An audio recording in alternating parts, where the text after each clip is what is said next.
और जो पार्टिसिपेंट आशा, anganwadi workers, community members, हमारी फील्ड मोटिवेटर्स, जो स्टेक होल्डर्स लार्जर हैं, सब ज्वाइन किए हैं, सबके लिए फायदेमंद रहेगी। सेकंड पैनलिस्ट हमारे पास हैं डॉक्टर नीलम लेखी। मैम, बहुत बहुत स्वागत है आपका आज की इस वेबिनार में।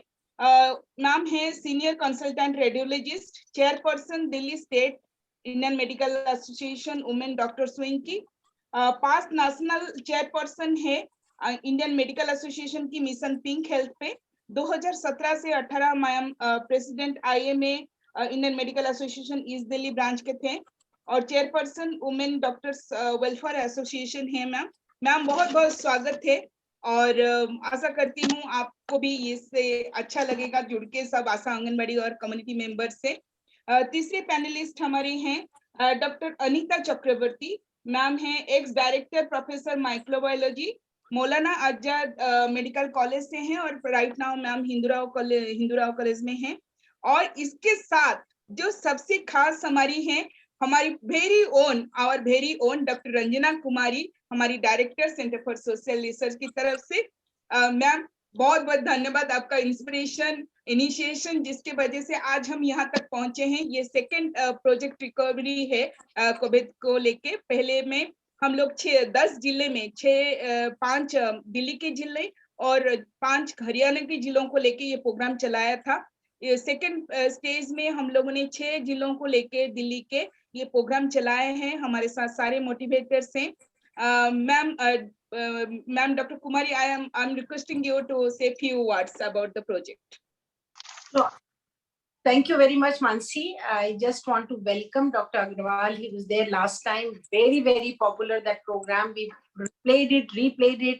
We played his recorded messages to community women many times. So this was बहुत हमारे लिए महत्वपूर्ण बातें आपने बहुत ही स्पष्ट ढंग से छोटे छोटे शब्द सेंटेंसेस में आपने जो जवाब दिए थे वो इतने ज्यादा लोगों को समझ में आए, महिलाओं को। तो इसलिए मैं आपका बहुत स्वागत करती हूँ। और साथ साथ में जो हमारी दोनों डॉक्टर, बहुत ही एमिनेंट डॉक्टर्स हमारे साथ जुड़ी हैं, तो उनको मैं ये बताना चाहूंगी कि हम लोगों ने पूरे इस कार्यक्रम कोविड रिकवरी 1 और 2 के जरिए जो फ्रंट लाइन हमारी आशा और आंगनवाड़ी वर्कर्स हैं उनको इक्विप किया है। उनको हमने वायलेंस अगेंस्ट वुमेन की जो काउंसलिंग है वो किस तरह से ऐसे केसेस आए तो वो उसको हैंडल करेंगी। हेल्थ का तो था ही उसमें सारा कंपोनेंट। मेंटल हेल्थ पर हम लोगों ने पूरा उनको इक्विप किया कि इस पीरियड में और खासतौर से कोविड के लॉकडाउन और उसके फॉलो पीरियड में बहुत ज्यादा लोगों के बीच में मानसिक तनाव, मानसिक दुविधाएं लोगों की थी, वो दूर करने के लिए हम लोगों ने मेंटल हेल्थ के लिए प्रोग्राम चलाया। लगभग 4000 हमने किट बांटे, जो कि 3000 पहले वाले में और अभी एक लगभग 1000, और बीच में एक और छोटी संस्था जो कि प्रणब मुखर्जी के की मेमोरी में है, उससे जुड़ के भी हम लोगों ने बहुत सारी किट बांटी है। तो ये सब कुछ हम लोगों ने लोगों के बीच में कम्युनिटी में जाके इस काम को किया, और ऐसे समय में जबकि हैंड होल्डिंग हो नहीं रही थी लोगों की, तो बहुत सारी जानकारी के लिए हम लोग आप की तरफ देख रहे हैं आज की इस वेबिनार में। और कोविड रिकवरी का प्रोग्राम सिर्फ ना सिर्फ ये डिस्ट्रीब्यूशन ऑफ किट है, बल्कि उनको समझाया गया कि क्यों क्या क्या करना जरूरी है ताकि वो कम्युनिटी में जाके लोगों को समझा सके। तो हमारे मैसेज हजारों लोगों को मिले इस पूरे प्रोग्राम के जरिए हरियाणा और दिल्ली में। अब दिल्ली के 5 जिले जो और हैं उनको भी हम कवर कर रहे हैं इस प्रोग्राम के जरिए। अब जो सबसे महत्वपूर्ण बात है वो वैक्सीनेशन की है। वैक्सीनेशन शुरू हो गया है। वैक्सीनेशन को लेकर के काफी कुछ लोगों के मन में कई तरह के सवाल हैं, और खास तौर से महिलाओं के हेल्थ के बारे में, क्योंकि प्रेग्नेंट विमेन का क्या के बारे में क्या करना होगा अगर कोई किसी की कोई एनीमिक है, कोई जिसको कहते हैं डायबिटिक है, तमाम तरह की और समस्याएं, ब्लड प्रेशर है, उस तरह की महिलाओं को क्या सोचना है अगर वैक्सीनेशन के लिए, और कितना हम कन्विंस्ड हैं वैक्सीनेशन के बारे में। और वैक्सीनेशन है, सब लोग ले रहे हैं, तो अब प्रधानमंत्री से लेके और सब लोगों ने जाके वैक्सीनेशन लगवाया है। तो ऐसे में महिलाओं को आप क्या संदेश देना चाहेंगे, किस तरह से आप उनको कन्विंस करना चाहेंगे, ये भी इसमें एक प्रश्न मैं चाहती हूँ कि आप इसके बारे में बोलेंगे। बाकी मानसी, मैं आपको हैंड ओवर करती हूँ आप सबका स्वागत। और मानसी के बारे में भी मैं कभी अपने बारे में नहीं बोलती हैं, लेकिन जितने लगन से, जितने, और मानसी, निहारिका, पोशाली, पूरी टीम हमारी जितने लगन के साथ जाके कम्युनिटी के बीच में, उनके किस तरह ये लोग कोविड के समय में भी लोगों के बीच में जाके जुड़े और लोगों से किस तरह से इतनी सारी हजारों महिलाओं तक हम कैसे पहुंचे हैं, ये सारी, इसका जादू सिर्फ मानसी के हाथ में है। तो मैं मानसी तुम बहुत धन्यवाद करती हूँ कि आपने फिर से वेबिनार का आयोजन किया है। और हमें पूरी उम्मीद है कि जो लोग भी इसको सुनेंगे, फेसबुक पर भी जा रहा है, हमारे सारे सोशल मीडिया हैंडल पे जा रहा है, तो सब लोग इसको सुनेंगे तो सबको इससे लाभ मिलेगा। Mansi. Thank you ma'am, thank you for your kind words. और निहारिका, मैं जस्ट आपको रिक्वेस्ट करना चाहूंगी, डॉक्टर अनीता को अनम्यूट कीजिए। Yes ma'am. एंड इसी के साथ हमारी जो पैनलिस्ट हैं, मैं आप सबको, जैसे आपको पता ही होगा ऑलरेडी, ये women access to public health care facilities है, या हिंदी में बोले तो महिलाएं कैसे जो पब्लिक हेल्थ केयर हमारी सिस्टम है, जो भी फैसिलिटी हमें मिल रही है, बेनिफिट मिल रही है, उसका लाभ महिलाएं कैसे उठाएं, खासतौर पर उसी के लिए आज का वेबिनार है। और इसी के साथ साथ मैं हमारी सारी पैनलिस्ट को अनुरोध करूंगी, वो 5 मिनट के मैक्सिमम टाइम लिमिट पे हमें थोड़ा सा बताए, वो इसके बारे में ओवरऑल जो टॉपिक है हमारी आज की, तो उसके बारे में क्या सोच रखते हैं। ओवर टू यू डॉक्टर के Agarwal. Thank you Ranjana ji, others who are present here। तो सबसे पहले हम लोग 3 पैनलिस्ट हैं, so I'll request पहले अनीता जी to give a little bit description about ये वायरस क्या होता है। फिर थोड़ा सा मैं चाहूँगा कि नीलम जी बताएं कि औरतों की क्या क्या प्रॉब्लम्स होती हैं। Then I will cover the vaccine, that's how we will go। तो सबसे पहले अनीता जी थोड़ा बताइए, ये आम आदमी को, आशा वर्कर्स को वायरस के बारे में क्या पता होना चाहिए। अनीता जी। Can you hear me? Yes ma'am। Yeah, बिल्कुल, yes। Okay, good afternoon all। and ये वायरस के बारे में तो बहुत लिखा गया है, अब तक शायद आप लोगों को मेरे से भी ज्यादा पता होगा रिगार्डिंग दिस वायरस। ये एक आरएनए वायरस होती है, और वायरसेस 2 तरह की होती हैं, डीएनए और आरएनए। तो ये आरएनए वायरस होती है, और ये वायरस हम कोरोना वायरस में कहते, ग्रुप में इसलिए कहते हैं क्योंकि this virus has got a outer coat, और वो कोट एक क्राउन के जैसा लगता है क्योंकि उसमें स्पाइक्स होता है, और अंदर में एक न्यूक्लियोकैप्सिड होती है, और उसके अंदर में जो आरएनए मटेरियल होती है, जो इसका जीन है या जेनेटिक मटेरियल है, जो सबसे इंपॉर्टेंट मटेरियल है, उसके अंदर में होता है। ये बाहर का जो कैप्सिड है और बाहर का जो स्पाइक है, इस स्पाइक से ये हमारे सेल के रिसेप्टर्स, थोड़े से सेल्स है जो जिसमें एस रिसेप्टर्स कहते हैं, ये पल्मोनरी सेल्स है, उसमें ये अटैच होती है। और ये एस रिसेप्टर्स बहुत सारे ऑर्गन्स में है, बट ज्यादातर लंग्स में होती है। तो इट कैन अटैच देयर। वहां अटैच करने के बाद फिर इसका जो जेनेटिक मटेरियल है वो अंदर में सेल के अंदर पास होता है ना। हमें सबको पता है, we all know that a virus total parasite है, it is totally dependent, and it is dependent on a living tissue. आप वायरस को इधर आर्टिफिशियल मीडिया में नहीं कल्चर कर सकते हैं, तो इसके लिए ये जाके ह्यूमन सेल्स को या होस्ट सेल्स को कहते हैं कि अभी आप जाके हमें प्रोड्यूस करो। So the genome instructs the host genome to produce them, और फिर उसका प्रोडक्शन होती है, और एक पर्टिकुलर मेथड से प्रोडक्शन होती है, और फिर वो रीइंफेक्ट करता है बहुत सारे सेल्स को। सो ये वायरस में 3 और वायरसेस है जो ह्यूमंस को इन्फेक्ट करते हैं। इसके पहले और भी सार्स वायरस थे जो सीरियस इन्फेक्शंस करते थे, बट ये वाला हाईली इन्फेक्शियस है, और it has gone from one country to another, इसलिए इसने पैंडेमिक कर दिया है, ये लोकलाइज नहीं है। और दिस वायरस, इसके अगेंस्ट में बहुत जल्दी वैक्सीन हो गए हैं, एंड इट कैन बी, मतलब हम लोग इसको काफी अरेस्ट कर सकते हैं, क्योर तो नहीं है, अरेस्ट कर सकते हैं. सो this is all that I want to talk about this particular virus. That's Neelam ji, ladies में आज की डेट में आपने इतना काम किया है, औरतें क्या जानना चाहती हैं कोविड-19 के बारे में? कोविड-19 के बारे में वैसे तो आप लोग इतना काम कर रहे हैं, आप लोगों को बहुत जानकारी इस टाइम तक हो चुकी है, लेकिन ये है कि अभी जैसे कोई भी, जैसे मैडम ने बताया कि वायरस इन्फेक्ट करता है, तो हम लोगों की बॉडी कोई भी चीज, कोई भी बैक्टीरिया, वायरस कुछ भी इन्फेक्ट करे तो हमारी बॉडी इम्यून सिस्टम से रिस्पॉन्ड करती है उसको. तो जो इम्यून सिस्टम है वो मेल्स में और फीमेल्स में थोड़ा डिफरेंट होता है. उसकी रिस्पॉन्स जो होती है वायरस के लिए हर एक की बॉडी में, मेल्स और फीमेल्स में थोड़ा डिफरेंस होता है. लेकिन इस वायरस के लिए अभी तक जितनी स्टडीज चल रही हैं कोविड के लिए, वो इक्वली एनरोलमेंट किया गया है मेल्स एंड फीमेल्स का. और अभी तक इसमें जो साइड इफेक्ट्स भी हैं, जो प्रॉब्लम्स भी हैं, तो वो डिस्टिंग्विश्ड नहीं है. लेकिन हाँ, ये जरूर है कि प्रेगनेंसी में इसकी सेफ्टी अभी तक स्टेब्लिश्ड नहीं है. तो इसीलिए प्रेग्नेंट फीमेल्स को वैक्सीन नहीं दिया जा रहा, क्यों? बिकॉज वायरस दो तरह, जो अभी हमारे अवेलेबल वैक्सीन हैं दो तरह की हैं.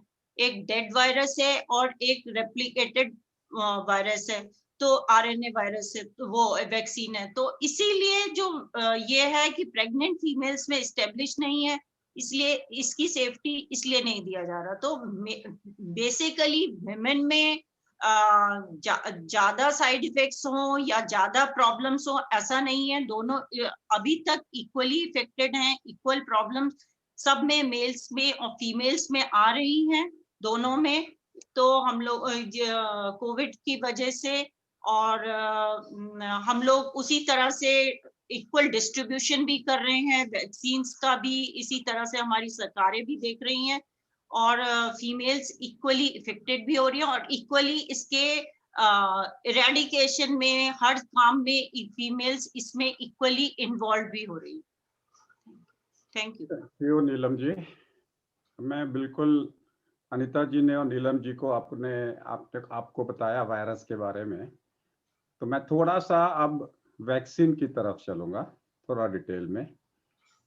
अगर आपके घर में, आप आपके कमरे में रहते हैं और कमरे में खाना बना रहे हैं,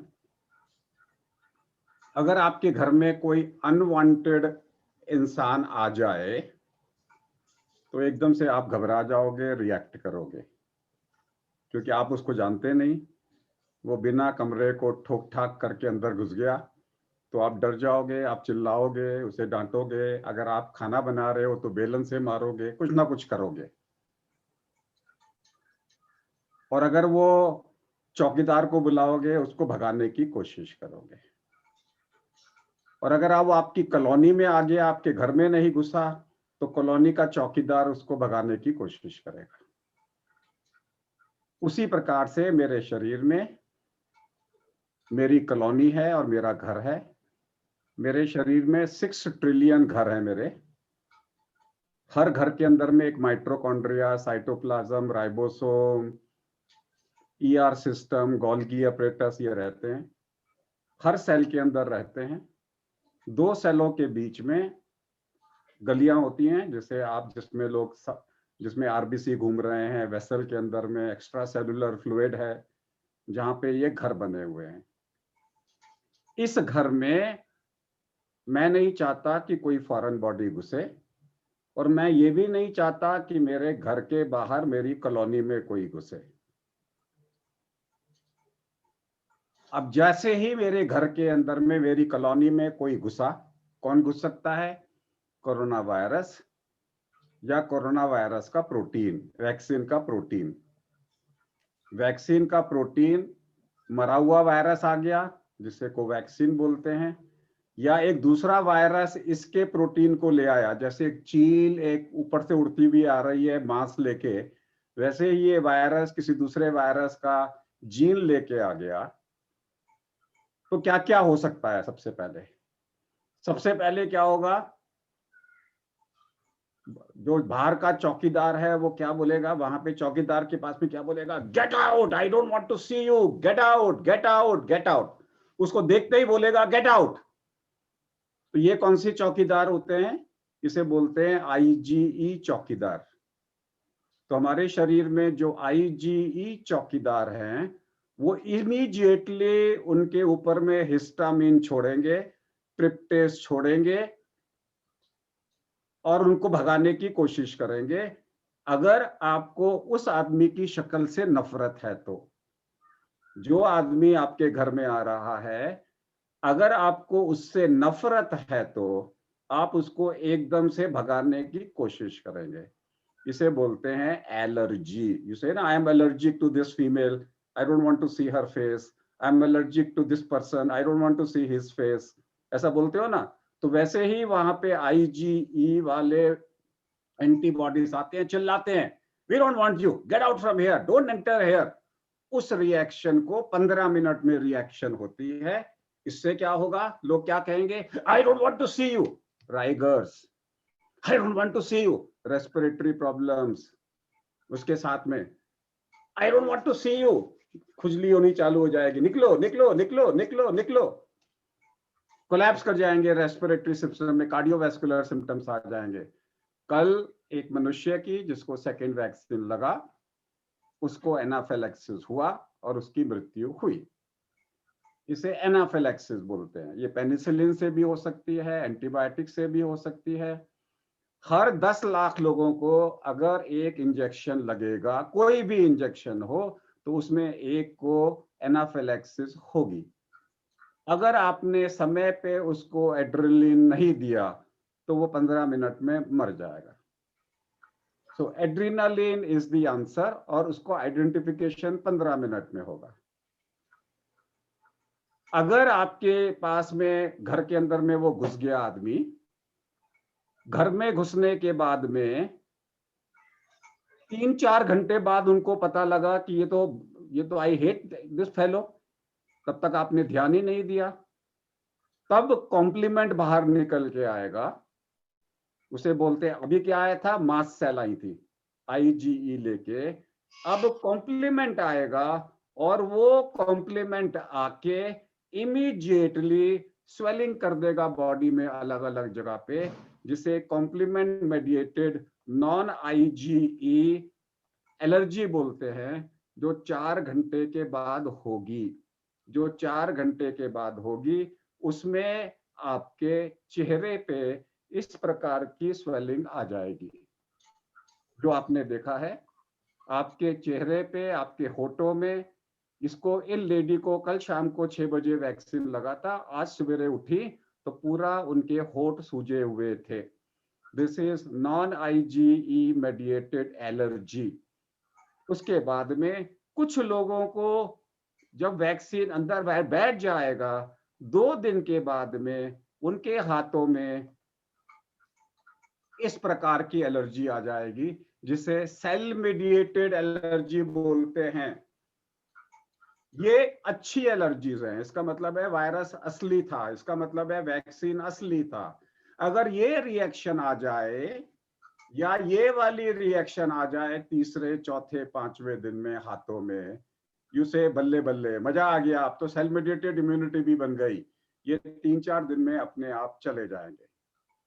तो सबसे पहले जब आपके घर में कोई पहुंचेगा, and if you don't like that person, you will react with either IgE within 30 minutes, non-IgE 4 hours to 6 hours और 12 hours के बीच में, और 3rd day, 4th day, 5th day cell mediated immunity allergic reaction, hypersensitivity reaction.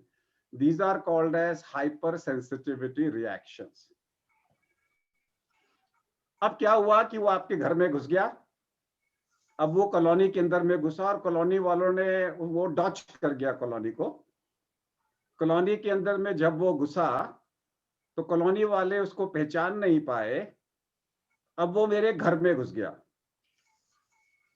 जब वो मेरे घर में घुसेगा तो दरवाजे के अंदर में उसे टोल टैक्स देना पड़ता है। चौकीदार खड़ा है, उस चौकीदार को वो ब्राइब करेगा, उसे बोलते हैं टॉल टैक्स, उसे हम बोलते हैं TLR, टॉल लाइक रिसेप्टर। वो उसको रोकने की कोशिश करेंगे कि तू हमारे घर का आदमी नहीं है। या अगर वो उसको ब्राइब दे के अंदर घुस जाए तो वहां पे NLR, नॉट लाइक रिसेप्टर, उसको पकड़ लेंगे।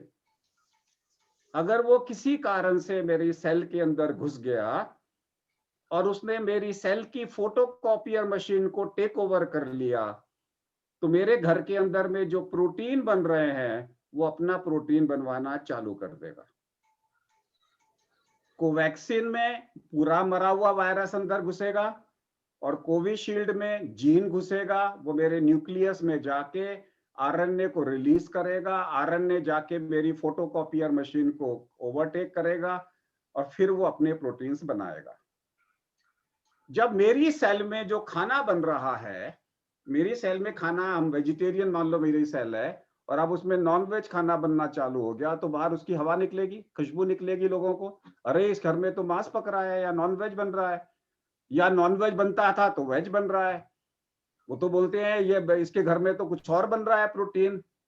तो उसको मारने के लिए सेल्स आएंगे, उस सेल को मारने के लिए सेल आएंगे, उसे बोलते हैं हम नेचुरल किलर सेल और साइटोटॉक्सिक लिम्फोसाइट्स। वो इसको मारने के लिए आएंगे, दोनों की लड़ाई होगी। जब दोनों की लड़ाई होगी तो पुलिस में FIR लॉन्च हो जाएगी, उसे बोलते हैं memory T cell and memory B cell. तो memory T cell and memory B cell आदेश देंगे कि पुलिस फोर्स तैयार करो इनको मारने के लिए, तब तक हम इनको संभालते हैं। उसे बोलते हैं IgM एंड IgG एंटीबॉडीज। ये वो IgE एंटीबॉडीज थे, ये IgM एंटीबॉडीज है। जब ये मेरे घर के सेल के अंदर में जो लोग आए हुए हैं उनको मारने की कोशिश करेंगे, तो सबसे पहले गामा इंटरफेरॉन पैदा होगा। सबसे पहले गामा इंटरफेरॉन पैदा होगा। वो क्या बोलेगा? भगाओ इनको, भगाओ, चोर आ गया, चोर आ गया, चोर आ गया, डंडा बजाएगा। उसे बोलते हैं गामा इंटरफेरॉन। वो क्या करेगा? हल्का सा बुखार करेगा। अगर आपको पहले दिन हल्का सा बुखार हो रहा है, थोड़ा बॉडी में दर्द हो रहा है, तो समझ लो गामा इंटरफेरॉन मेरे वायरस या मेरे प्रोटीन को खत्म करने की कोशिश कर रहा है। अगर गामा इंटरफेरॉन से काम नहीं चला तो घर की मालकिन बाहर निकलेगी, वो लड़ाई लड़ेगी और बच्चों को बोलोगी पापा को बुलाओ, कम्युनिकेट करो, और वो खुद TNF अल्फा प्रोड्यूस करेगी, ट्यूमर नेक्रोसिस फैक्टर, जिससे मेरा बुखार 101, 102 हो सकता है, extreme degree of muscle pain हो सकता है, और साथ में मेरे को खूब सारी फैटिग हो सकती है। फिर भी अगर चोर नहीं मरा तो वो क्या बोलेंगे? सांप को फोन करो। सांप कहाँ बैठे हैं? सांप बैठे हैं आईज में, बैठे हैं स्किन में, बैठे हैं लिवर में, बैठे हैं या GI ट्रैक्ट में बैठे हैं। उनका फोन के सिस्टम को हम बोलते हैं इंटरल्यूकिन्स। उनका फोन का नाम है इंटरल्यूकिन्स।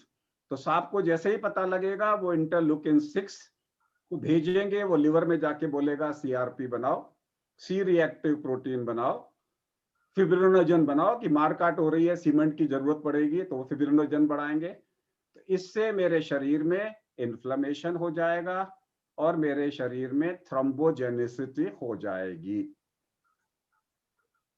अगर चाहे वो वैक्सीन हो, चाहे वो प्रोटीन हो वायरस का, दोनों अगर आउट ऑफ कंट्रोल हो जाए तो वायरस है तो वो साइटोकाइन स्टॉर्म कर देंगे, और अगर वैक्सीन है तो किसी को वो पैरालिसिस कर देगा, फेशियल पैरालिसिस, किसी को ट्रांसवर्स माइलाइटिस, किसी के ब्रेन में घुस जाएगा, किसी का ब्लड प्रेशर शूट अप कर देगा, किसी की पल्स शूट अप कर देगा, किसी को हार्ट अटैक कर देगा। इसे बोलते हैं रिएक्टोजेनिसिटी। रिएक्टोजेनिसिटी। सो ए वायरस और ए वैक्सीन कैन बी एलर्जोजेनिक और इट कैन बी रिएक्टोजेनिक। अभी मैं इन सबका प्रिवेंशन पे आऊंगा। तीसरा है कि मान लीजिए रिएक्टोजेनिसिटी हुई, आपने वायरस को कंट्रोल कर लिया, तो अब बॉडी पुलिस बनाएगी। तो 3 प्रकार की पुलिस बनाती है बॉडी। सबसे पहले करप्ट एंटीबॉडीज, करप्ट पुलिस। वो क्या करेगी, अगली बारी वायरस आएगा बोलेगी आजा, मैं तेरे को बताती हूँ कहाँ कहाँ चोरी कर, आधा मेरे को दे दियो। उसे बोलते हैं corrupt antibodies, disease enhancing antibodies. उससे हमारे को मल्टी सिस्टम इन्फ्लेमेटरी डिसीज जैसी बीमारियां हो सकती हैं। दूसरी एंटीबॉडीज बनेंगी, उसे बोलते हैं निकम्मी एंटीबॉडीज। निकम्मी एंटीबॉडीज का मतलब है नॉन न्यूट्रलाइजिंग एंटीबॉडीज, कि आपको इन्फेक्शन हुआ, हमारी एंटीबॉडी ने आपको नहीं बचाया। तीसरी होती है सिंघम एंटीबॉडीज। सिंघम पिक्चर देखी है ना सब लोगों ने, तो सिंघम एंटीबॉडीज में जो पुलिस वाला होता है वो कहेगा मेरी लाश के ऊपर जाओगे तुम अंदर, मैं तुम्हें अंदर घुसने नहीं दूंगा। तो जिनकी न्यूट्रलाइजिंग एंटीबॉडीज बन गई उन्हें लंबा फायदा मिल गया, उन्हें लंबा फायदा मिल गया। ये सारी बेसिक सिचुएशंस है। नाउ से एक औरत कहती है मेरे को एलर्जी होती है, मेरे को अस्थमा है, मेरे को दमा है, मेरे को एलर्जी है, मेरे को फिश से एलर्जी है, मेरे को अंडे से एलर्जी है, मेरे को खाने से एलर्जी है। अगर इनको एलर्जी है, एनाफिलैक्सिस यू कैन नॉट जज, लेकिन एलर्जी यू कैन, बिकॉज आपको पता होता है। वो कहती है मेरे को दूध से एलर्जी है, मेरे को अंडे से एलर्जी है, मेरे को दाल से एलर्जी है। सो हम लोग, ये सरकार ने अभी तक इसके बारे में नहीं बोला है, लेकिन हम लोग ऐसे क्लिनिशियन, ऐसे लोगों को एंटी एलर्जिक 1 दिन पहले चालू करके 1 दिन बाद में बंद करते हैं। 3 दिन देते हैं, 1 दिन पहले on the day of vaccine and after the day of vaccine. हम लोग एंटी एलर्जिक दवाइयां H1 blocker, H2 blocker and mast cell stabiliser, montelukast इन लोगों को दे रहे हैं। ये दवाइयां सिर्फ 1 दिन लोगे तो एनाफिलैक्सिस को ये दबा के पोस्टपोन कर सकता है, इसलिए कम से कम हम 3 दिन देते हैं, 1 दिन पहले, 1 दिन वैक्सीन के दिन और 1 दिन वैक्सीन के बाद में। जिनको बहुत डर है कि मेरे को, मैं नहीं लगवाऊंगा, मेरे को तो अस्थमा है, मेरे को तो एलर्जी है, मेरे को तो कॉकरोच से एलर्जी है, मेरे को डस्ट से एलर्जी है, तो उनको हम वैक्सीन, एलर्जी की दवाइयां देके लगवा देते हैं। दूसरे लोग होंगे जिनमें वायरस रिएक्टोजेनिक होगा, इन्फ्लेमेशन करेगा, किसी को हार्ट अटैक प्रेसिपिटेट कर देगा, किसी को ब्लड प्रेशर प्रेसिपिटेट कर देगा, किसी की पल्स बढ़ा देगा। उस सिचुएशन में हम ढूंढते हैं कि किस कंडीशन में ऐसा हो सकता है।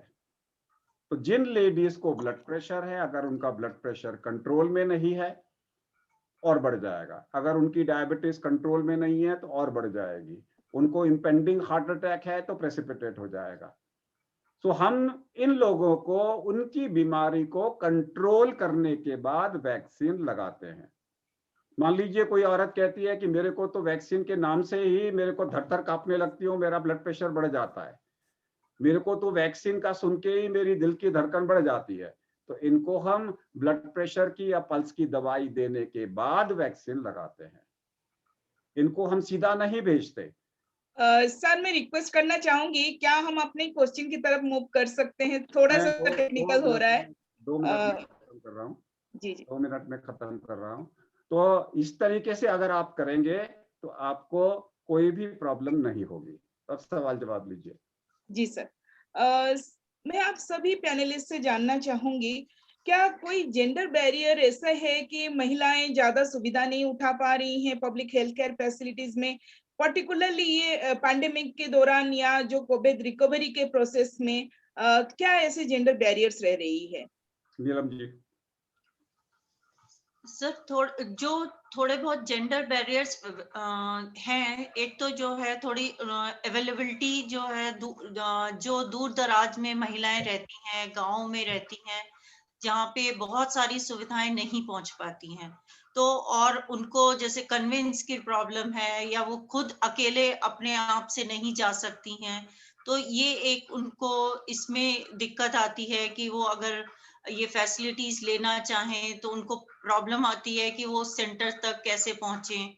कई बार क्या है कि उनका जो इतना एजुकेशन उनकी इतनी नहीं है, उन तक पूरी जानकारी नहीं है, तो उसके पूरी जानकारी ना होने की वजह से वो लोग वहां तक नहीं पहुंच पा रहे हैं।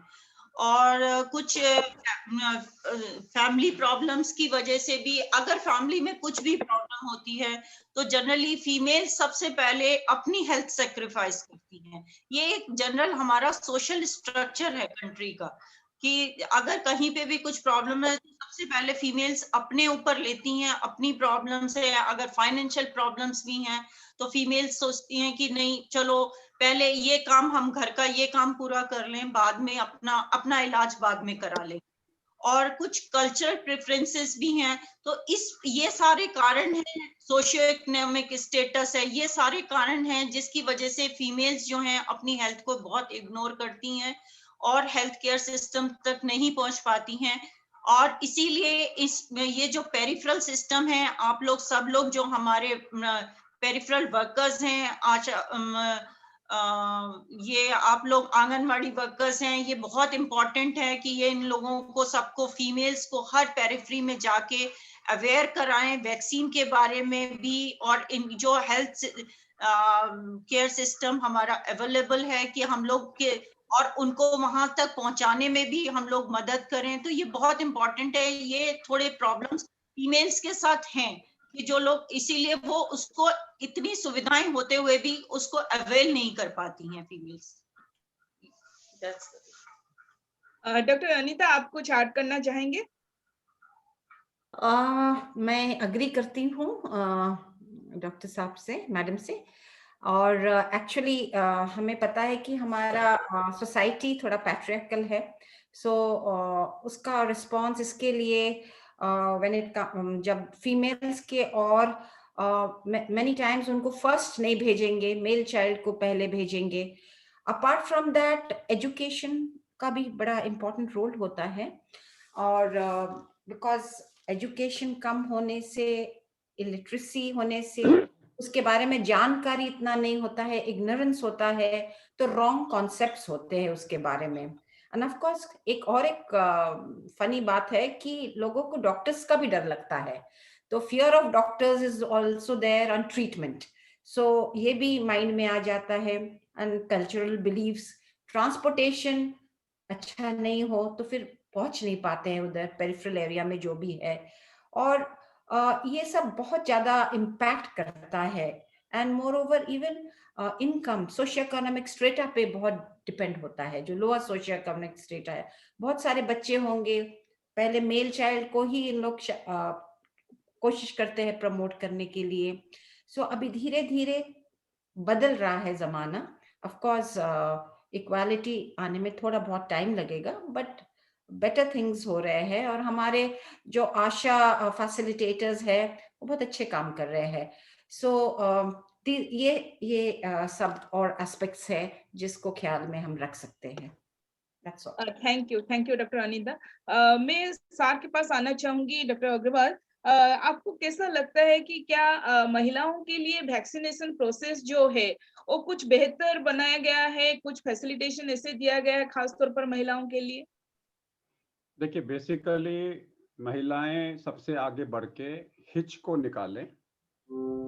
सबसे पहले महिलाओं का पहला कर्तव्य है कि अपने बच्चों को स्कूल के लिए तैयार करें।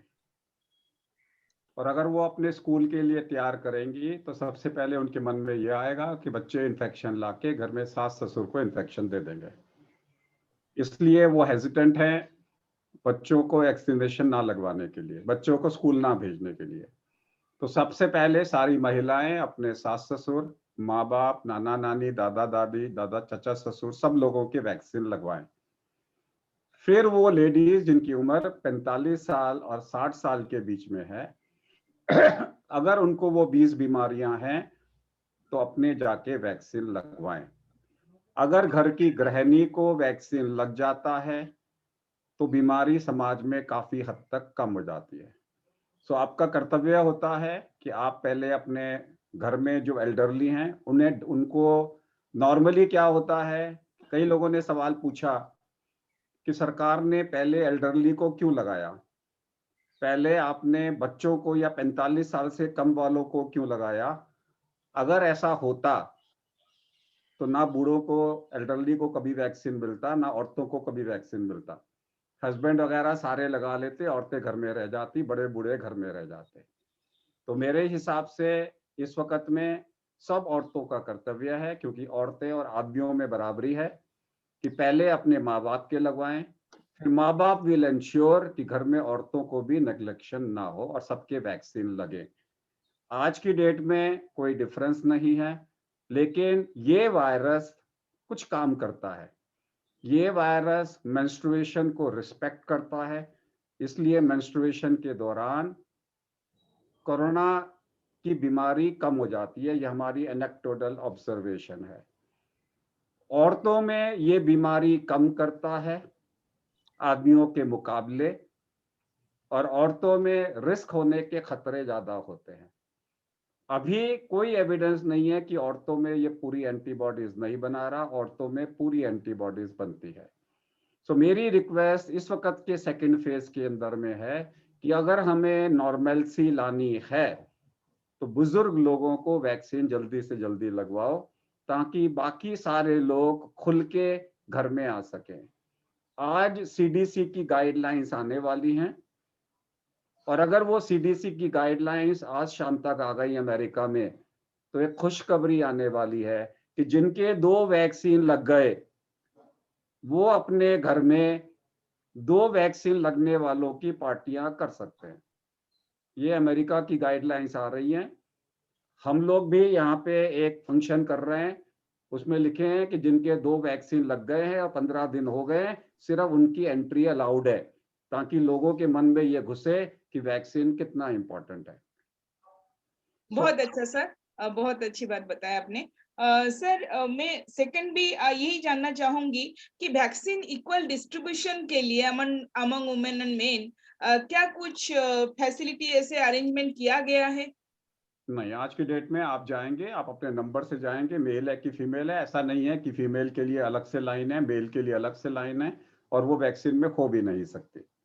वैक्सीन में खो भी नहीं सकती। आपको क्योंकि रजिस्ट्रेशन कराना है, आप अपना रजिस्ट्रेशन कराइए। एडवांस रजिस्ट्रेशन है, वॉक इन के अंदर में अलग अलग लाइनें होती हैं। यहाँ पे आपको रजिस्ट्रेशन कराना है, अपना रजिस्ट्रेशन कराइए और चलाइए, और जाके अपना वैक्सीन लीजिए। मेरे को नहीं लगता कि हमें इसके बारे में बात उठानी चाहिए कि औरतों की अलग लाइन बने, फिर ये सारे बुजुर्ग लोग बोलेंगे हमारी अलग लाइनें लगे। इसके अंदर में वैक्सीन सबको लगना है, आज नहीं लगेगा तो कल लगेगा, और ठीक वैक्सीन सर। की कमी नहीं है।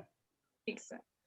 डॉक्टर लेखी, मैं आपसे जानना चाहूंगी कि वैक्सीन के कुछ खास साइड इफेक्ट्स क्या वुमेन के लिए है? नहीं, विमेन के लिए ये अलग से कोई साइड इफेक्ट्स नहीं है। जैसे अभी सर ने भी बताया कि हालांकि विमेन में इन्फेक्शन रेट थोड़ा सा, इन्फेक्टिविटी उसका थोड़ा कम है, लेकिन इन्फेक्शन जब होता है तो वो सीवियर है। लेकिन जो पर्टिकुलरली हमको जो प्रेग्नेंट फीमेल्स हैं उसमें अभी इसकी सेफ्टी इंश्योर्ड नहीं है। और अभी जो रिसर्चेस भी चल रही हैं वो इक्वली दोनों को, मेल फीमेल्स को उसमें एनरोल किया गया है। तो और अभी तक जो डाटा भी आया है वो इक्वली साइड इफेक्ट्स आ रहे हैं दोनों में। तो इसलिए पर्टिकुलरली फीमेल्स में ज्यादा साइड इफेक्ट्स हैं ऐसा नहीं है। बाकी जहां तक ये इनके लिए फैसिलिटीज फीमेल के लिए ज्यादा बस यही है कि आप लोग घर से, फीमेल्स अब सबके लिए है वो, लेकिन फीमेल्स क्योंकि घर में रहती है तो घर से रजिस्टर करके अपना वैक्सीन लगवाने जा सकती हैं, अपने पर्टिकुलर स्लॉट में जा सकती हैं। तो ये एक तरह से उनके लिए फैसिलिटी ही है कि फीमेल्स अपने हिसाब से पहले से रजिस्टर करके और अपना पर्टिकुलर स्लॉट लेके जा सकते हैं। और अगर जो लोग फीमेल्स अनएजुकेटेड हैं, जो नहीं कर पा रही हैं, अपना रजिस्ट्रेशन नहीं कर पा रही हैं, तो वहां जाके वो ऑन द स्पॉट रजिस्ट्रेशन भी अब हो रहा है। तो ये एक बहुत बड़ी फैसिलिटी है, वहां पे आपको हेल्प करने के लिए है। तो ये एक फीमेल्स के लिए पॉइंट ऑफ व्यू से कि बहुत हेल्पफुल चीज है कि आप घर से अपना स्लॉट लेके जा सकते हैं, या वहां जाके अगर नहीं कर पा रहे तो वहां आपको हेल्प करने के लिए बहुत लोग बैठे हुए हैं, तो वो भी हेल्प कर रहे हैं। Yes doctor Agarwal and doctor Lekhi, मैं जो समझ रही हूँ आप बोल रहे हैं कि जो लोग अगर जैसे बहुत सारी महिलाओं के पास स्मार्टफोन्स वगैरह नहीं है या टेक्नोलॉजिकल साधन नहीं है, तो वहां पे जाके ऑन द स्पॉट रजिस्ट्रेशन कर सकते हैं एंड अपना वैक्सीनेशन कर सकते हैं। Is that right? बेस्ट यही है कि आप जिस सेंटर में आप जाना चाहते हैं आप जाइए और टाइम ले लीजिए। जैसे आप रेलवे स्टेशन में टिकट बुक कराने जाते हैं और उसके बाद में आपको टिकट मिलता है, फिर आपको पता है किस दिन जाना है, तो इसी तरीके से आप वहां पर जाइए और अपनी बुकिंग करा लीजिए। जिस दिन का आपको समय मिलेगा उस दिन जाके वैक्सीन लगवा लीजिए।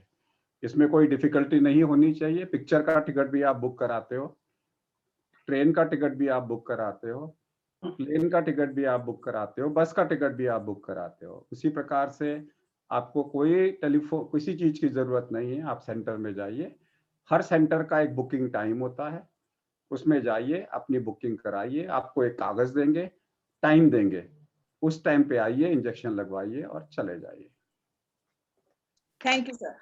इसके साथ डॉक्टर लेखी मैं आपके पास आऊंगी कि आईएमए ने क्या कोई स्पेशल स्टेप उठाया है? कभी मैंने कोई महिलाओं को एकदम कोई इमरजेंसी सिचुएशन आ जाए कोविड के अंदर या वैक्सीनेशन के बाद, कुछ ऐसे इमरजेंसी सिचुएशन के लिए आईएमए ने क्या कोई स्पेशल स्टेप उठाया है उनका हेल्थ इमरजेंसी को कैटर करने के लिए? आईएमए के जो दो विंग है वो पर्टिकुलरली विमेन डॉक्टर्स के हेल्थ के लिए, विमेन डॉक्टर्स ही नहीं, विमेन इन द सोसाइटी, वो पूरी तरह से डेडिकेटेड हैं। आईएमए का मिशन पिंक हेल्थ और आईएमए विमेन डॉक्टर्स विंग जो है वो इसी कम्युनिटी हेल्थ को देखता है। मिशन पिंक हेल्थ और विमेन डॉक्टर्स विंग भी जो है वो डॉक्टर्स की हेल्थ, विमेन डॉक्टर्स की health and women in the society. तो ये लोग जो हैं, ये लोग हर लेवल पे काम कर रही हैं, हमारी women doctors all across the country. और इसमें ये कम्युनिटी लेवल पे भी ये लोग उधर स्कूल्स में भी जाते हैं और दूसरी जगहों पे ऐसे स्लम्स में भी जाते हैं जहां हेल्प करते हैं। तो इसी तरह से सोसाइटी में भी और किसी को भी विमेन को किसी तरह से प्रॉब्लम है तो ये डॉक्टर्स हर तरह से उनको प्रेफरेंस बेसिस पे उनको आईएमए के लेवल पे ये लोग हेल्प करती हैं, डॉक्टर्स पूरे कंट्री में। तो हम लोगों का यही है कि किसी को भी कोई साइड इफेक्ट है और कोई भी प्रॉब्लम है, उनके सेंटर्स के साथ हम लोग एसोसिएटेड हैं। जो भी ये कोविड वैक्सीनेशन सेंटर्स हैं, सीबीसीज हैं, उनके साथ सब डॉक्टर्स एसोसिएटेड हैं। और फीमेल डॉक्टर्स जो हैं पर्टिकुलरली फीमेल्स के लिए पूरी तरह से डेडिकेटेड हैं, women in the society and women in the doctors के लिए। तो इसीलिए यही हम लोगों के चारों पूरे कंट्री में ये इसको देख रहे हैं, वैक्सीनेशन को भी और कोविड होने वाली कोविड की प्रॉब्लम्स को भी। ये women. Thank you ma'am. Doctor Anita, मैं आपसे जानना चाहूंगी कि पॉलिसी मेकिंग और रिसर्च में खास तौर पर कोविड-19 के अंदर आपको नहीं लगता कि महिलाएं बहुत अंडर रिप्रेजेंटेड हैं? इसका उत्तर तो बहुत स्ट्रेट फॉरवर्ड दिया नहीं जा सकता है। लिमिटेड रिप्रेजेंटेशन है वुमेन का। एक्चुअली क्या होता है, वुमेन प्राइमरीली वो केयर गिवर्स होते हैं और धीरे धीरे वो लीडरशिप रोल्स प्ले कर रहे हैं और काफी लीडरशिप रोल्स पैंडेमिक्स में प्ले किया है। जैसे बड़े बड़े इंस्टीट्यूशंस में लाइक जैसे NIV पुणे जहाँ पे वैक्सीन हुआ है, वुमेन का बहुत रोल है। उधर का director is only a woman. उस ICMR के there are many important ladies, उन्होंने बहुत इंपॉर्टेंट रोल पॉलिसी प्लानिंग में किया हुआ है। स्टिल एडवांसमेंट चाहिए। ये देखा गया है कि नॉर्मली जो क्लिनिकल ट्रायल्स करते हैं, वैक्सीन जब आते हैं बिफोर दैट काफी क्लिनिकल ट्रायल्स होते हैं, उसमें सिर्फ 1/3 ही होते हैं वुमेन का प्रपोर्शन। ये रिसर्च ने दिखाया है। सो इसके लिए और भी मोटिवेशन चाहिए, फैमिली सॉर्ट ऑफ बैकअप चाहिए, इनको प्रायोरिटाइज करना चाहिए एंड इनको अपॉर्चुनिटीज देनी चाहिए। इतना ही नहीं, ये भी देखा गया है कि जो पब्लिकेशंस निकलते हैं, एक 6 महीने का कोई डेटा देखा गया है जिसमें 2019 एंड से लेके 6 महीने का डेटा 2020 में, तो उसमें देखा गया है ऑलमोस्ट ओनली 1/3 पब्लिकेशंस में वुमेन का रिप्रेजेंटेशंस हुआ है। तो ओवरऑल representations है, women are doing well, but they need to get more prioritization और उनको more opportunities देने चाहिए और defined policies होने चाहिए जो available होना बहुत ही जरूरत है ताकि women are not marginalized। ये भी देखा गया है कि many times major policies are taken by the other gender and then implementation जो होती है the women have to do the implementation. So धीरे धीरे equality हो रहा है। I will not say no, we are much better now और women are playing a very important role in this COVID outbreak. आप देखो hospitals में duty by women is the same. Doctors whether they are of any gender, कोई भी gender हो, they are doing the duties of 48 hours 24 hours जितने भी हो, 8 hours shifts कर रहे हैं। So जो campaigns होते हैं स्पेशली आप लोग आंगनवाड़ी जो वर्कर्स है, जो आशा वर्कर्स है, ये जो पेरिफेरी में जो है, आप लोग बहुत अच्छे काम कर रहे हो। अगर आप नहीं होते तो ये रूरल एरिया में जो जानकारी है about mask, about hand washing, about sanitisation, waste management, ये जो प्रचार कर रहे हैं ये बहुत बहुत ज्यादा इम्पोर्टेंट है। इवन जो इंद्रधनुष प्रोग्राम है इम्यूनाइजेशन का, women workers are taking a lead. So overall scenario is not so bad. Gradually it will become better. मैं आप सब सारे पैनलिस्ट से पूछना चाहूंगी कि पोस्ट पैंडेमिक अगर हम सोचें तो what is a must learn factor from this pandemic जो हमें पब्लिक हेल्थ केयर सिस्टम में और ज्यादा बेहतरीन के लिए, महिलाओं के लिए खास तौर पर हमें ले जा सकता है। मस्ट चेंज फैक्टर है पब्लिक हेल्थ केयर सिस्टम में। इसमें हमें देखना होगा कोविड के फायदे क्या क्या हुए हैं। जब तक हम कोविड को नमस्कार नहीं करेंगे कि thank you for coming in my life, तुमने मुझे क्या क्या सिखाया। 25% डायरिया की दवाइयों की सेल बंद हो गई। 25 करोड़ की दवाइयों का नुकसान हुआ जिनसे बच्चों को डायरिया होता था। करीबन 2 लाख बच्चों की मौतें बच गई जो डायरिया से, निमोनिया से मर जाते थे। जॉन्डिस खत्म हो गया, टाइफाइड खत्म हो गया, फ्लू खत्म हो गया हमारी कंट्री से। पॉल्यूशन रिलेटेड डेथ्स कम हो गई। ओवरऑल घर के झगड़े पहले से कम हुए घर के अंदर में, क्योंकि आप लोगों को 45 दिन रहने का मौका मिला। कुछ बढ़े भी लेकिन ज्यादातर कम हुए। डोमेस्टिक वायलेंस एक तरीके से बढ़े, लेकिन क्योंकि लंबा चला तो जब कोई भी चीज लंबी चलती है तो एडजस्टमेंट चालू हो जाता है, क्योंकि आप रोज लड़ नहीं सकते। आपने खूब लड़ लिया 10 दिन, 15 दिन, 20 दिन, उसके बाद में झगड़े कम भी हुए। स्ट्रेस लेवल ऑटोमेटिकली कम हुआ, हार्ट अटैक भी कम हुए। सब प्रकार से इन्हें हमें कंटिन्यू रखना है। सो हमें कंटिन्यू क्या रखना है? एक तो हाथ वॉश करने का, ये हमें हमेशा के लिए कंटिन्यू करना है। This is one thing. दूसरा, हमें मास्क तो कंटिन्यू नहीं रहेगा, लेकिन ये हमें पक्का लग गया कि जो खांस रहा है, चिल्ला रहा है, गा रहा है या उसको बुखार है, उसको दूर रहना है। अब क्या होगा? ऑटोमेटिकली सारे लोग जिनको खांसी जुकाम है वो अपने आप को अलग कर लेंगे कि भाई मेरे को खांसी जुकाम है।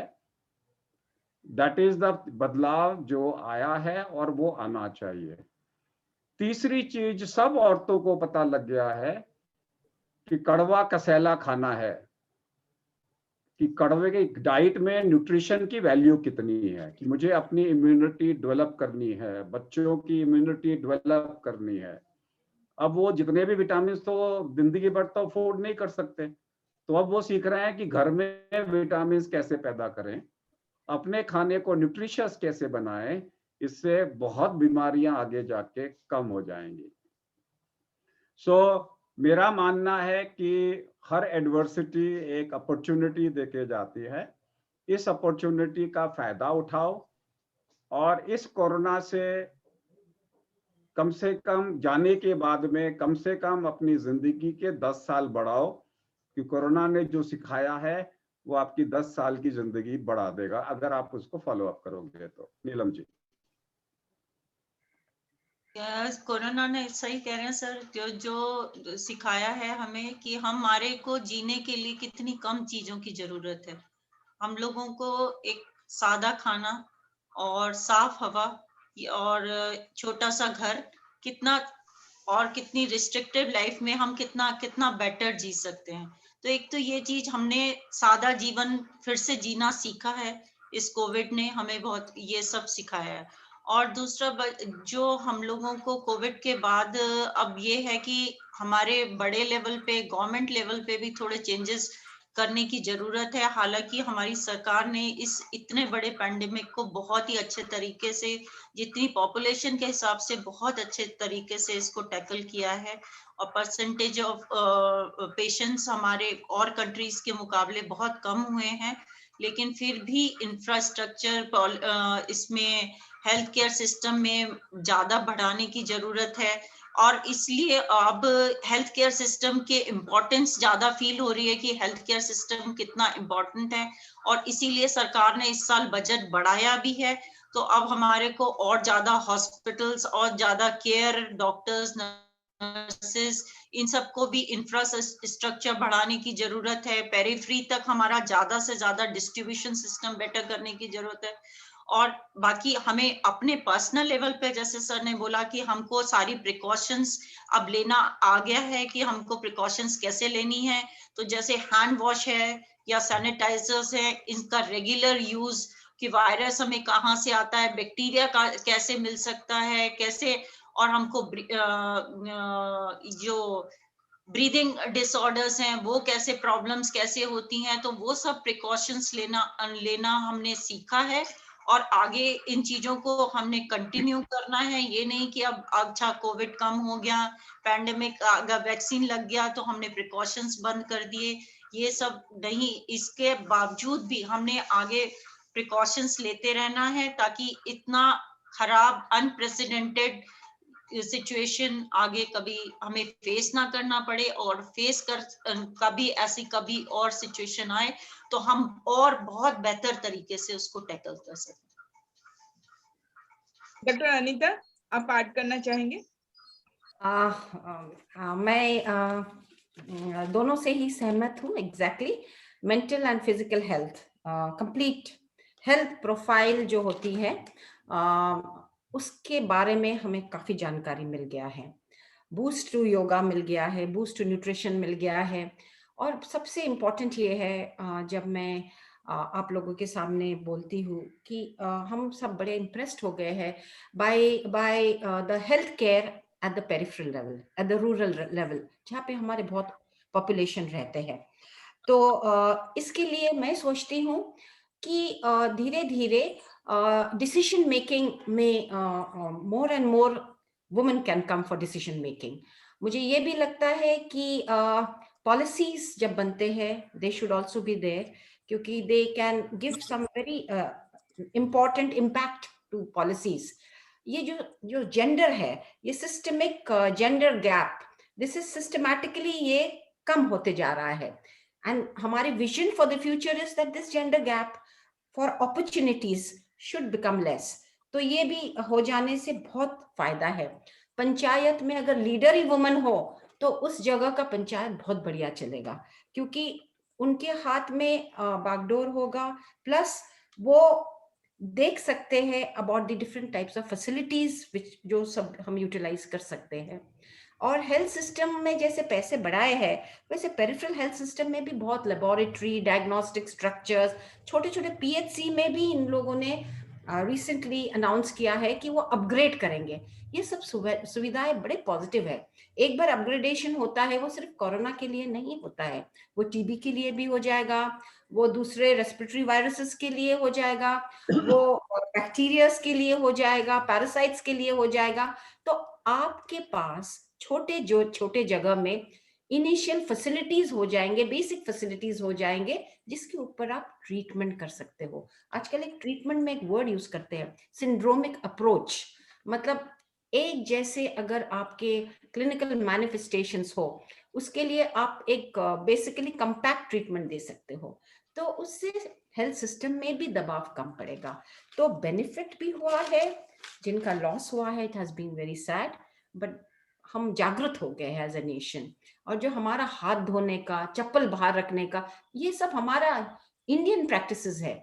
हम वेस्टर्नाइज बहुत ज्यादा हो गए थे। घर में खाने का, अच्छा खाने का, जैसे स्प्राउट्स खाओ या घर का खाना बनाओ, सीखो यूट्यूब से, ये फिर से आ गया है। इसमें बेनिफिशियल हम ज्यादा देखते हैं। दिस इज ऑल आई से। और मुझे लगता है कि we have gained a lot. Thank you doctor Anita. कहीं ना कहीं लग रहा था जैसे आप हमारी लैंग्वेज बोल रहे हैं about gender gap and how to reconcile that. So last जो क्वेश्चन मैं आप सबसे जानना चाहूंगी, क्वेश्चन क्या है, आप सबका सजेशंस जानना चाहूंगी कि हम ये total public health care facilities को महिलाओं के लिए कैसे बेहतर बना पाए। मैं इसमें छोटी छोटी चीजें बोलूंगा, बाकी फिर ये हमारी नीलम जी और रीता जी बोलेंगी। सबसे पहले हफ्ते में एक दिन गुड़ चना खाओ। हफ्ते में एक दिन गुड़ चना खाओ खाली पेट। गुड़ से आयरन मिलेगा, चने से प्रोटीन मिलेंगे। अगर आप हफ्ते में एक दिन गुड़ चना खाते हो तो हीमोग्लोबिन कम नहीं होगा, उससे आपकी एंटीबॉडीज भी ज़्यादा बनेंगी, और अगर कोरोना हो गया तो जल्दी वो आपको सहन करेगा, आपको ज़्यादा मारेगा नहीं। तो किसी भी हालत में लेडीज अपना गुड़ चना उनको हफ्ते में एक दिन ज़रूर खाना है। दूसरी चीज ये है कि सारी औरतों को कहा जाता था हफ्ते में एक दिन व्रत करें, ना करो, कोई ज़रूरत नहीं है व्रत करने की अगर आप विश्वास नहीं करते। लेकिन हफ्ते में एक दिन अनाज मत खाओ, उसे बोलते हैं के अग्रवाल का व्रत। एक तो होता है कि सोमवार का व्रत, मंगलवार का व्रत, ऐसे ही हफ्ते में एक दिन आप अनाज मत खाओ ताकि आपकी बॉडी में CRP 1 से कम रहे, आपको इन्फ्लेमेशन ना हो और आपको आपकी इम्यूनिटी डेवलप रहे। तो हफ्ते में एक दिन सिर्फ अनाज ना खा के सिर्फ कड़वा और कसैला लो, यानी कि वेजिटेबल्स लो, हरी सब्जियां लो और दाल खाओ। तो हफ्ते में एक दिन अनाज मत खाओ, सिर्फ हरी सब्जियां और अनाज लो। तो मैं कहता हूँ अगर एक ही दिन व्रत रखना है तो शुक्रवार का व्रत रखो, संतोषी माँ के बदले के अग्रवाल का व्रत रखो, और उस दिन अपना गुड़ चना खाओ। सवेरे सवेरे खाली पेट में गुड़ और चना लो, और दिन भर में सिर्फ आप अनाज मत खाओ, सिर्फ आप दालें खाओ विच इज प्रोटीन, एंड दिन भर के अंदर में आप ग्रीन वेजिटेबल्स खाओ।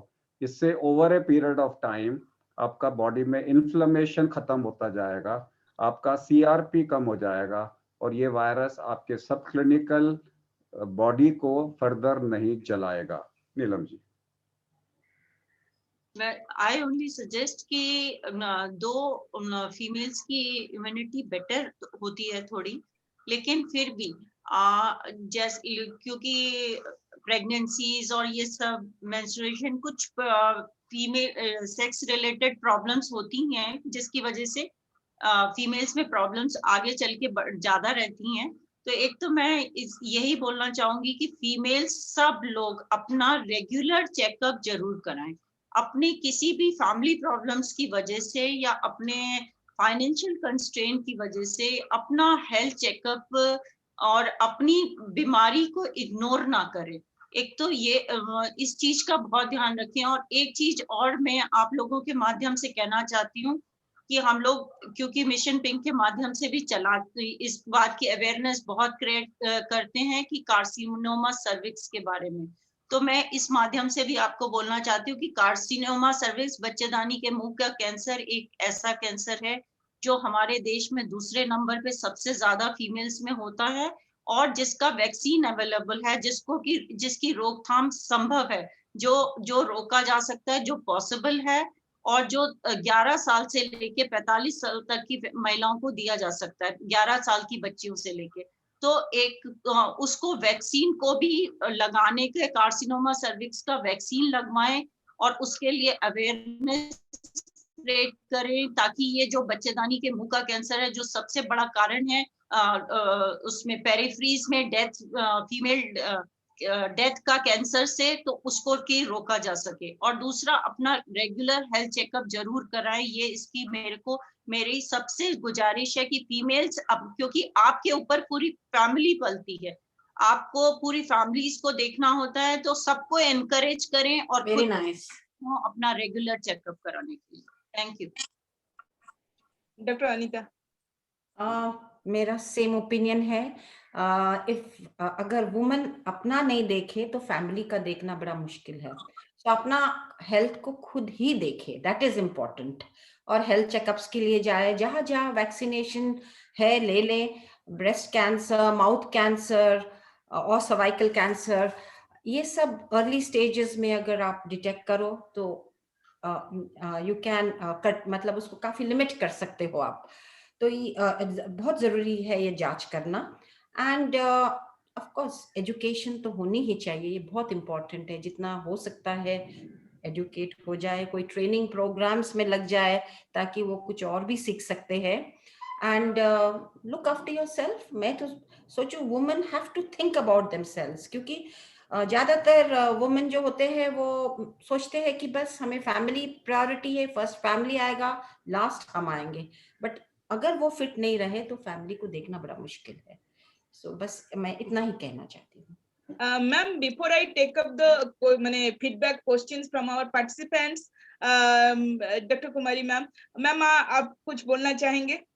नहीं, मैं सोची थी क्वेश्चंस ले लीजिए, क्योंकि 2-3 क्वेश्चन जरूरी है प्रेगनेंसी के। हाँ, we are running out of time, so take the questions first and then we'll conclude it.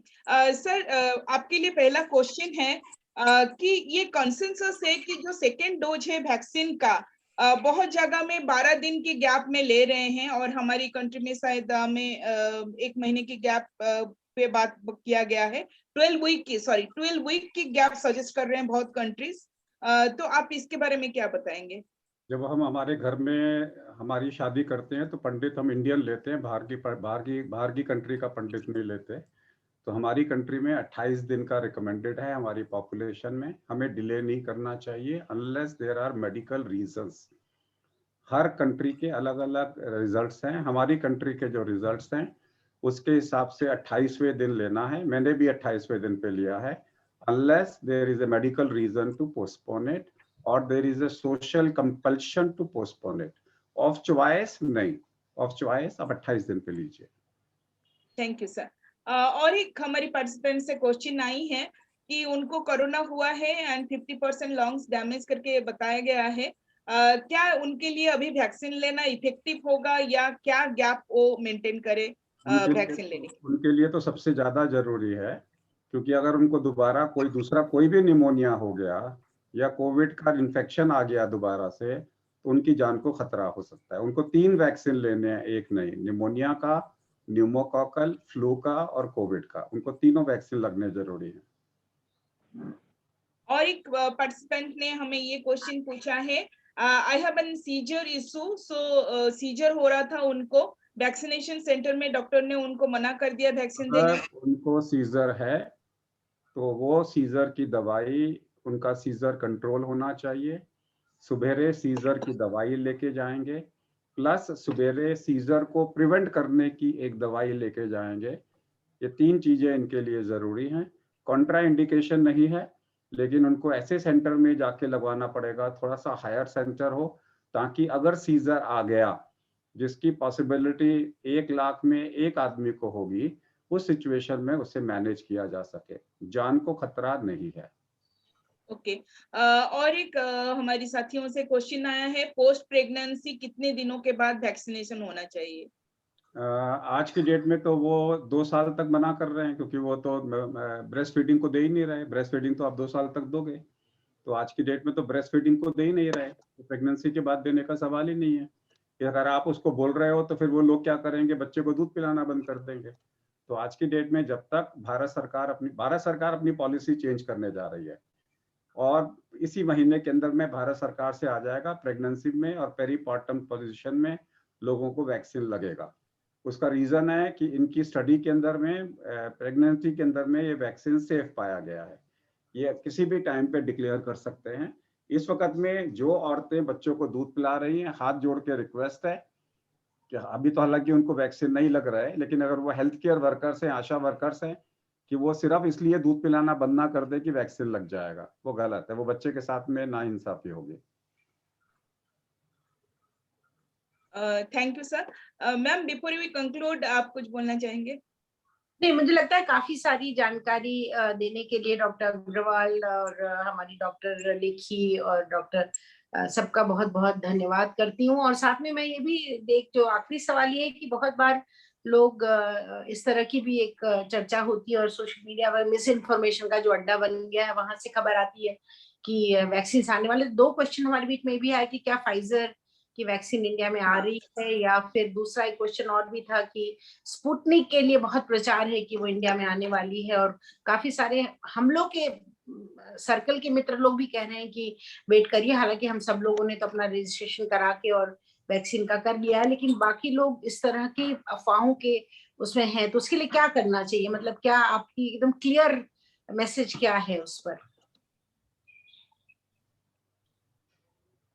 Doctor Agarwal? दोबारा बोलेंगे, मेरे को मिस हो गया। नहीं, मैं कह रही थी कि वो जो फाइजर और स्पुतनिक और ये सब आने वाला है करके, हम लोग के सर्कल के लोग भी बैठे हुए हैं कि अभी नहीं लगवाएंगे क्योंकि सारे वैक्सीन आने वाले हैं इंडिया में, तो उसका कुछ कोई इस तरह की इंफॉर्मेशन है क्या जो थोड़ा ज्यादा रिलायबल है? देखिए ऐसा है ना, ऐसा आपको क्या करना चाहिए, अब आपको रुकना चाहिए कि अब स्पुतनिक वाला बेटर होगा तो उसका वेट करिएगा। जब स्पुतनिक वाला आएगा तो फिर आप बोलिएगा अब तो जॉनसन एंड जॉनसन का आने वाला है, 3 महीने और वेट कर लेते हैं। जब जॉनसन जॉनसन का आएगा आप बोलेंगे या तो फाइजर ने भी अप्लाई कर लिया है, फिर 3 महीने और वेट कर लीजिएगा। कब तक वेट करोगे? जब भी आपको जो वैक्सीन अवेलेबल है लगाओगे, जब तक नया वैक्सीन आएगा उस वैक्सीन का भी म्यूटेशन आ जाएगा। सो आपको कहीं पर भी जो मिलेगा, you have to take the best vaccine at that particular moment. The vax it is like iPhone का मॉडल बदलता जाता है, लेकिन बेसिक मॉडल, बेसिक फैसिलिटी सारी देता है। उसी प्रकार से जो आज का वैक्सीन है, कोई भी वैक्सीन आप ले लो, आप क्या चाहते हो कि दोबारा इन्फेक्शन ना हो? अगर इसके लिए वैक्सीन लगा रहे हो तो मत लगवाओ। वैक्सीन हम इसलिए लगवा रहे हैं कि हम मरे ना। अगर आपको वैक्सीन लग गया और उसके बाद में कोरोना हो गया तो मरोगे नहीं, ये गारंटी है। अगर आपको 2 वैक्सीन के बाद में, एक आप बोलोगे कि वो फिर एमबीबीएस का लड़का क्यों मर गया कल जो 22 दिन के बाद में, क्योंकि उसको दूसरा वैक्सीन लगा ही नहीं था। अगर आपके 2 वैक्सीन लग गए और 15 दिन हो गए, उसके बाद में आप कम से कम कोरोना से नहीं मरोगे, किसी और से मरो या ना मरो, उसके लिए वैक्सीन लगवाओ और चिंता मत होके लगवाओ। और वैक्सीन लगवाने के बाद में डांस करो, बोलो बल्ले बल्ले मुझे वैक्सीन लग गया। धन्यवाद। बस आप लोग का बहुत बहुत धन्यवाद। मानसी, आप धन्यवाद देते हैं, हमें अगले वाले प्रोग्राम के लिए निकलना है। तो बाकी सबका, डॉक्टर साहब आप सब लोग का बहुत बहुत शुक्रिया, सेंटर फॉर सोशल रिसर्च की तरफ से, हमारी पूरी टीम की तरफ से, हमारे जो पार्टनर हैं इसमें उन लोग की तरफ से, Canadian high commission, German embassy, सब लोग जो लोग हमारे साथ लगातार पार्टनरशिप में कोविड रिकवरी में काम कर रहे हैं। गवर्नमेंट ऑफ इंडिया 10 तारीख को महिलाओं के लिए एक नया प्रोग्राम लॉन्च करने जा रही है। आज ही स्मृति जी से मुझे पता चला, मैं उसमें हिस्सा लूंगी, क्या प्रोग्राम बनाने जा रहे हैं वो लोग, और हम लोग फिर मिलेंगे किसी न किसी फोरम पर। तो मैं आप सबका बहुत बहुत शुक्रिया करती हूँ कि इस महत्वपूर्ण मुद्दे पर, जहाँ की जानकारी बिल्कुल ऑथेंटिक रिलायबल सोर्स से आपने, आप लोग के जरिए हमने महिलाओं तक पहुंचाई है। अब ये महिलाएं बहुत सारी और महिलाओं और परिवारों तक पहुंचेंगी जो इन जानकारी को देंगी। Mansi, thank you so much सारे पैनलिस्ट को, हमारे मैम आपका भी, और मेरे पूरे टीम का मैं बहुत बहुत थैंक्स करती हूँ for the coordination, including our field motivators जो इतने अच्छे से लोगों को मोबिलाइज किए। And I was seeing we are like beyond 200 this time also, so that is a credibility to all our field motivators. Hip hip hurray to all of you. Thank you, thank you, thank you, thank you. नमस्कार, thank you, नमस्कार। नमस्कार doctor साहब, नमस्कार।